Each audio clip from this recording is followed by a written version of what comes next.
internacionalista Fausto Pretelín acompañarnos en esta ocasión para conversar con usted, desde luego con nosotros, acerca de dos temas internacionales de enorme relevancia. Primero, justamente la reunión del G20 allá en Río de Janeiro, Brasil, y también queremos comentar con él esta cuestión de amenazas cruzadas entre Estados Unidos y Europa y el presidente de Rusia, Vladimir Putin, sobre un problema de misiles grave, teniendo a Ucrania de por medio y que amenaza con calentar la situación que hace prever tomar consideraciones de una posible, la detonación de una posible guerra, una guerra internacional, por no llamarle mundial.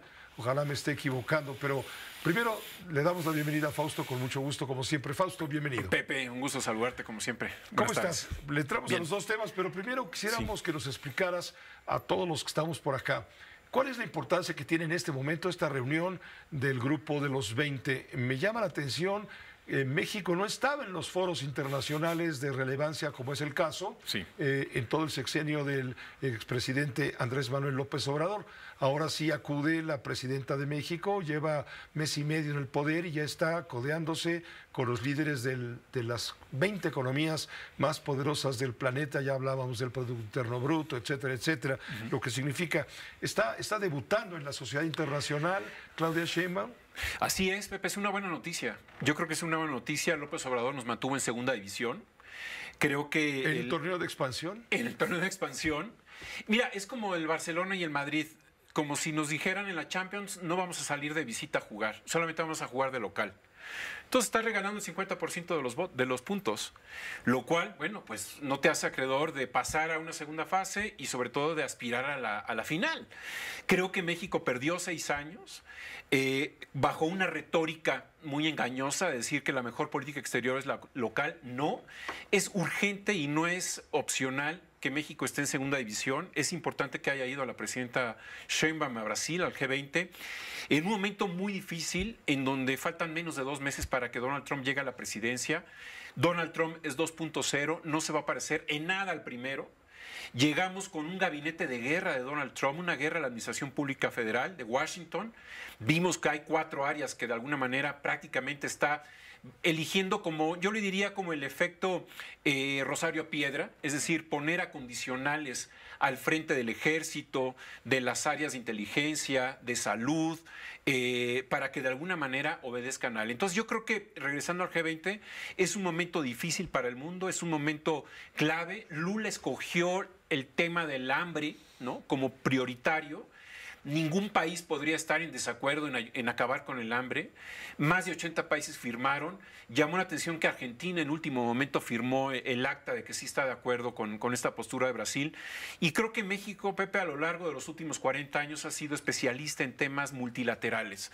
México siempre ha apostado, inclusive ganó un premio Nobel de la Paz apostando por el desarme nuclear en América Latina, el Tratado de Tlatelolco, lo cual sigue vigente y qué bueno que siga vigente, pero eso no significa que en el mundo y el resto del mundo esté participando en momentos difíciles como lo vemos hoy en día entre Ucrania y Rusia. Y creo que el G20 ya se había perdido mucho la idea de que México no estaba participando activamente. Estamos dentro de los principales 20 países del mundo y durante 6 años... ¿Regresamos a la primera división? Regresamos a la primera división siempre y cuando nos mantengamos activos.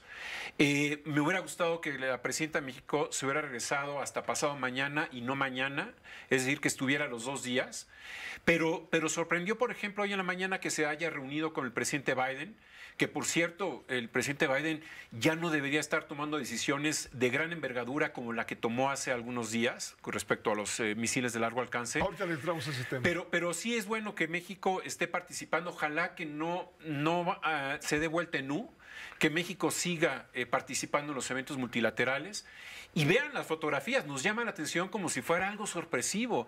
¿Hace cuántos años no veías al presidente o a la presidenta de México saludando al presidente de Francia, al presidente de Brasil, al presidente de Estados Unidos? Al primer ministro de Canadá. Teniendo conversaciones con el presidente de Corea, al de China. Aunque haya sido un saludo de paso, ¿no? Sí, porque se va a reunir o se está reuniendo con el presidente de Corea y con el primer ministro de Japón, que también son reuniones muy importantes hoy en día. No hay que marginar esos países que son vitales en la actualidad. A ver, estas reuniones hay dos temas. Uno, estas reuniones bilaterales son realmente la médula de estas cumbres, porque una cuestión es la posición política del G20 sobre un tema tan específico y urgente como es el tema del hambre, y otra cosa diferente son las relaciones bilaterales, tú a tú, cara a cara, con los líderes del mundo. Ya ocurrió lo recuerdas muy bien, con Joe Biden, por distraído que haya estado, con el primer ministro de Canadá, Justin Trudeau, que son nuestros socios comerciales,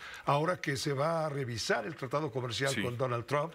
Desde luego se vio aunque sea un saludo, con el presidente de China, que es ahora el enemigo comercial de Estados Unidos y de Canadá. Está buscando Estados Unidos y Canadá marginar a México si México no pone un hasta aquí al tema de la invasión comercial de China en los mercados de América del Norte.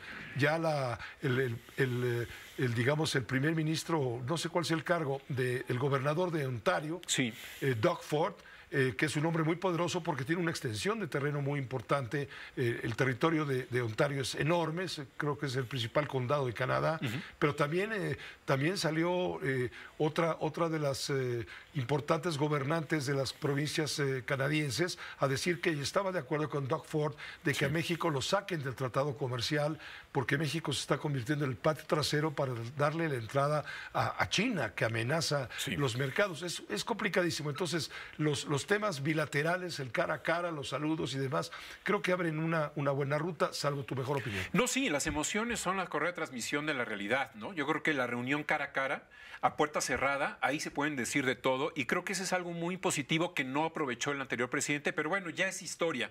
Hay que hablar del futuro, del presente y del futuro, y creo que la presidenta de México sí está aprovechando estos momentos cercanos. Lo que tú mencionabas de Canadá es una presión de alguna forma que se adelante prácticamente la revisión o renegociación. Yo diría que va a ser renegociación porque va a meter mano a fondo Donald Trump. Desde el punto de vista de los aranceles ya es reformar totalmente el TEMEC.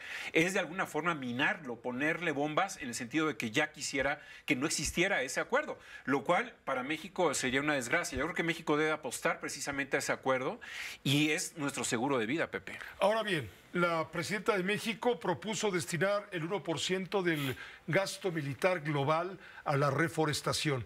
Es un tema sólido, es un tema bien escogido por la parte del secretario de Relaciones Exteriores de México, con acuerdo con la presidenta Sheinbaum, o fue un tema de circunstancia para cumplir y pagar, digamos, boleto para estar sentado en la mesa principal. No, yo creo que sí es un tema importante, porque saben muy bien que el presidente Lula eligió ese tema ambiental para ser, digamos, el tema fuerte de su agenda hoy en el G20 y mañana. Es decir, Lula apuesta por ser un líder internacional que apoye el cambio climático, que de alguna manera la lucha contra el cambio climático y el tema del hambre. Entonces yo creo que va muy digamos, vinculante al tema original de la agenda del G20. Entiendo que el tema de la reforestación, que ha sido un tema desde hace 6 años atrás, pues tampoco digamos que se ha avanzado mucho, pero esto es planear a largo plazo. Yo creo que a corto plazo, y eso sí sonó claramente en la reunión de apertura hoy en la mañana, es el tema de las guerras, que sí debe de preocupar. Hoy justamente Suecia y Finlandia, Pepe, avisaron sus líderes a los ciudadanos que se preparen porque puede venir una guerra. Vamos a hablar de este tema, si me permites. Primero hagamos una pausa, permítenos un descanso, un breve descanso, porque Biden este fin de semana autorizó a Ucrania, al presidente Volodymyr Zelensky, utilizar misiles de Estados Unidos para atacar a Rusia, y también Francia está permitiendo a Kiev usar sus armas contra las bases rusas, y Josep Borrell del Consejo de Europa ha permitido también que Ucrania ataque hasta con 300 kilómetros adentro del territorio ruso. Creo que es un buen tema. Sí. Hay alarma, alerta. Hay quien habla incluso que estamos al borde del precipicio de una guerra, si no mundial, cuando menos internacional, de graves consecuencias. Hablemos de esto, si te parece. De acuerdo. Si le interesa ver los pelos de punta, ¿no? ¿O exagero? No, definitivamente que no. Es un escalamiento a una guerra de mayor intensidad. Te comentaba hace unos momentos que Finlandia y Suecia hoy avisan a sus ciudadanos que deben de prepararse a una posible guerra inminente. Y eso pasa, creo, por dos aspectos. Uno, está terminando el gobierno de Biden. Creo que las últimas semanas y los últimos meses el gobierno debería tener mucho más cuidado y sobre todo bajo la salud en la que se encuentra el presidente Biden, de tomar estas decisiones que pueden escalar abruptamente hacia una guerra. Segundo elemento, lo toma porque también Rusia está aprovechando la situación. Rusia quiere maximizar el avance territorial porque sabe muy bien que cuando llegue Trump se va a parar para negociar y Rusia va a querer quedarse con lo que ha avanzado, es decir, con casi el 20% del territorio ucraniano, que es bastante, no es poca cosa. En ese sentido, creo que se está jugando muchas cartas en el ajedrez. Putin está presionando y Putin hizo un ataque muy fuerte la noche del sábado domingo, es decir, hace 2 días, a Ucrania, a prácticamente todo el país, a las instalaciones eléctricas, evidentemente pensando ya en Donald Trump y no tanto en Biden. Creo que quiere que se descomponga la situación.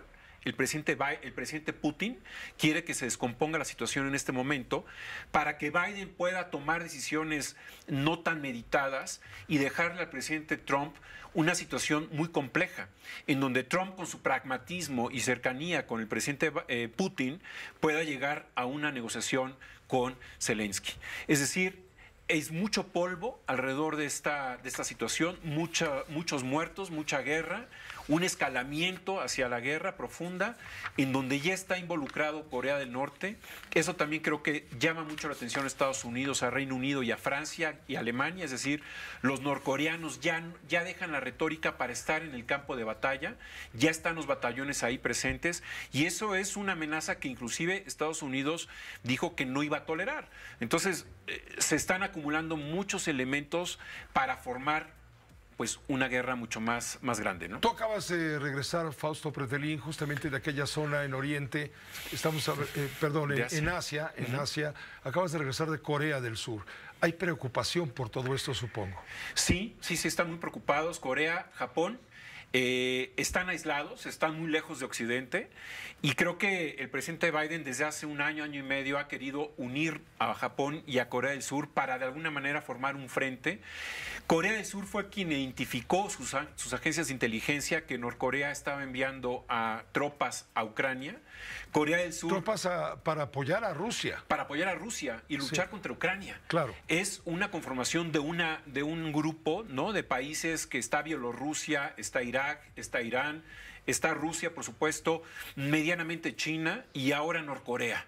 Ese es un grupo de países que está en contra de Occidente, en contra de Estados Unidos, y ese es el gran peligro, porque se está uniendo los vínculos de la guerra de Oriente Medio con Israel, Irán, y ahora en el tema de Rusia. Ese es el gran riesgo. Hoy, si tú te fijas, Borrell lanza duros comentarios en contra de Israel, en donde dice que ya no encuentra palabras para poder describir lo que está observando en la región. Entonces, se está vinculando ya esos dos grandes temas, es decir, Israel y por un lado, y Ucrania y Rusia por el otro lado. Lo cual sí llama mucho la atención, a mí al menos me llama mucho la atención que Suecia y Finlandia estén lanzando hoy mensajes a sus poblaciones diciendo prepárense para una eventual guerra que pueda involucrarnos a nosotros directamente. Pues ya una guerra que involucre a Corea del Norte, a China, a Irán, a Irak, a Suecia, a Finlandia, a Europa, a Estados Unidos. Ya es una guerra mundial. Es una guerra mundial. Es una guerra mundial en un momento muy difícil porque la política en todo el mundo se está girando hacia la ultraderecha. Vemos a Netanyahu que de alguna manera, desde antes del 7 de octubre del año pasado, ya muchos israelíes pedían su renuncia por actos de corrupción y sobre todo por una reforma judicial, muy a la mexicana, por cierto. Y hoy en día es escandaloso, ¿no? Escandaloso, más de 43,000 muertos en la Franja de Gaza. Hoy Borrell dice 70% de ellos mujeres y niños, es decir, que no tienen nada que ver con la guerra, con los terroristas de Hamás. Y por otro lado... O sea, 28,000 muertos son inocentes. Exactamente, está hablando de una cifra demencial. Y por el otro lado, lo que ocurre en Ucrania y en Rusia que de alguna manera los europeos dicen, bueno, ya, si quiere solucionarlo esto Donald Trump, que lo solucione, porque internamente hay unas fisuras. Estaba viendo las imágenes del G20, Scholz, el alemán, va de salida, Macron está herido políticamente de muerte, Biden va de salida. Es decir, muchos de los líderes, el propio Lula tiene muchos problemas internos, domésticos con la ultraderecha y sobre todo ahora con Milei. Milei boicoteando prácticamente el G20, comportándose de una manera totalmente anómala y entonces el mundo, a lo que voy, es que se está preparando para un escenario muy radical en donde la pólvora está por todas partes del mundo, ¿no? Cierto que Biden y Xi Jinping se reunieron en Perú. Sí. Previo a la cumbre de Río de Janeiro, es decir, este fin de semana. En la PEC. En la PEC a la cual no asistió México porque México tiene relaciones diplomáticas rotas con el gobierno peruano. Sí, con Perú, con Ecuador, nos peleamos de una manera totalmente infantil. Eso es el problema de la diplomacia dogmática, es decir, súper ideologizada. La diplomacia o es de Estado o no es diplomacia. Y lo que México llevó en 6 años atrás, bueno, ya no quiero hablar de 6 años atrás, porque si algo aprendí en este viaje a Corea es que los coreanos siempre vienen hacia adelante, hacia el futuro. Esa es una diferencia con los japoneses, a quien estimo mucho, pero los japoneses se anclan en el pasado, miran hacia atrás, y los coreanos ven hacia el futuro. Y esa es la gran ventaja de ese tipo de países que toman decisiones para el futuro. Y creo que eso nos falta mucho en nuestro país. Pero bueno, regresando al tema, Pepe, sí es muy complejo. Son muchos países los que están involucrados en esta crisis. Y yo creo que muchos apuestan al fracaso, sí, de Estados Unidos. Vemos al presidente Biden ya dubitativo, con problemas cognitivos muy elevados. Creo que no tendría que ser así. Desde hace tiempo tuvo que haber renunciado, no existe el hubiera, pero a Harris le hubiera convenido que desde hace un año ser presidenta de Estados Unidos. Pero bueno, ya eso ya pasó, viene Donald Trump, vienen momentos muy difíciles. Yo te decía que yo identifico 4 áreas del gabinete de Donald Trump, que es un gabinete de guerra. Prácticamente descabeza al ejército, a las áreas de inteligencia, a las agencias de investigación como la CIA, el FBI, a la Secretaría de Salud, que pone a Bob Kennedy, ¿no? A Robert Kennedy Jr., que es un antivacunas total. Entonces vienen momentos en donde podemos ver... Pone a un empresario contribuyente a su campaña, que es el líder del llamado fracking, que es una palabra prohibida en el léxico mexicano. De los ambientalistas y del léxico mexicano, por supuesto, porque están afectando a la piedra, ¿no? Al territorio, a la naturaleza misma, ¿no? Entonces, sí, yo creo que el primer día de gobierno de Donald Trump es, pues yo diría que va a ser explosivo. Me gustaría decir que hollywoodense, pero es demasiado serio para caer en esos adjetivos. Pero sí hay que tomar muy en serio al presidente Donald Trump. Aquí en México, yo creo que las deportaciones sí van a ser masivas, mayúsculas, y hay que tener mucho cuidado. Por eso es importante que Claudio Sheinbaum esté allá en Brasil, porque se necesita trabajar con el mundo, con el exterior, a través de organismos multilaterales, la ONU, que hoy prácticamente está sonámbula, pero sí es necesario revivirla. Muchas gracias, Fausto. Gracias, Pepe, por tus comentarios. Buenas tardes. Siempre Gracias. Bienvenidos. Muy amable. Esta fue una producción de Grupo Fórmula. Encuentra más contenido como este en radioformula.mx.